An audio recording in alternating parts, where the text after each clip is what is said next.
It's finally out, guys.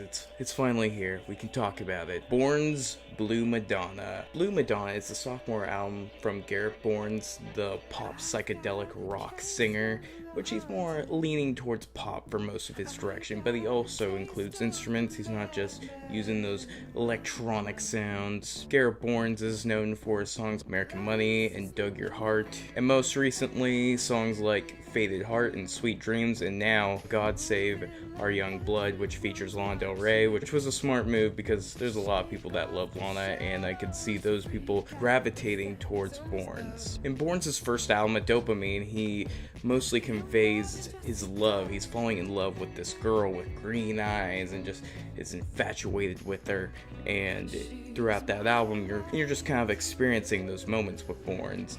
And now, with his sophomore album, Blue Madonna, it's more of a falling out of that relationship. The singles that came out for Blue Madonna kind of gave us hints to what was going on in this new album, which seems like a breakup of sorts, because we start with the track Faded Heart, and that's basically Borns telling her not to play with him, essentially. And then we got Sweet Dreams, where they barely ever talk. And you got God Save Our Young Blood, which kind of suggests that this might be a mutual thing. The styles that Borns approaches with this album goes from a more pop route to a more rock realm, psychedelic. It kind of interwovens very nicely with songs that are more raw, like Faded Heart and Iceberg. And Iceberg, to pull that aside, let's talk about that a little bit. It has some really nice punchy drums in there, which shares this very structured sound with the strings. It's just pure ear perfection, really. And with Faded Heart, it has that kind of like pop retro feel of the 70s, which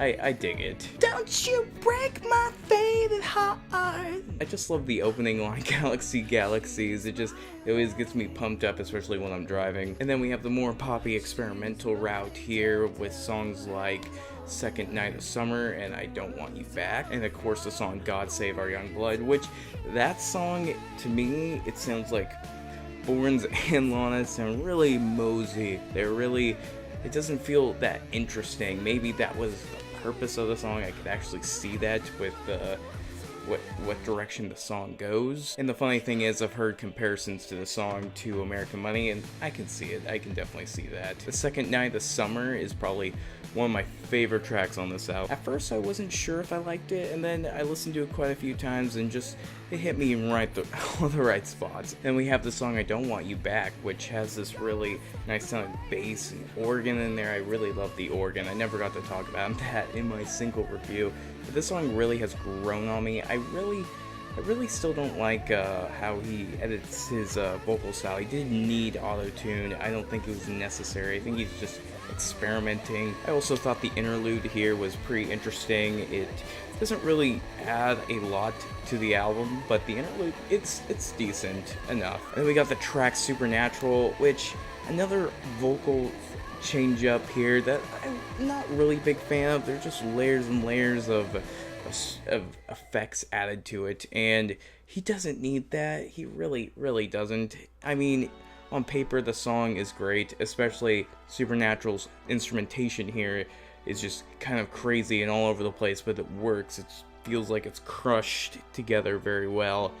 But I don't know, this one's a grower on me. It kind of reminds me of something Justin Timberlake would do. Blue Madonna, the last closing track, is a good song. I really like this one. It's really short, and it does have Lana back on here, and she actually has her own little verse in here. It's not long. It works though, because it kind of brings back what the beginning song was all about, which is their relationship. And I mean, not Lana and Borns' relationship, but the girl with the green eyes. And then we got the final track here, Bye Bye Darling, which has these awesome piano chords in there.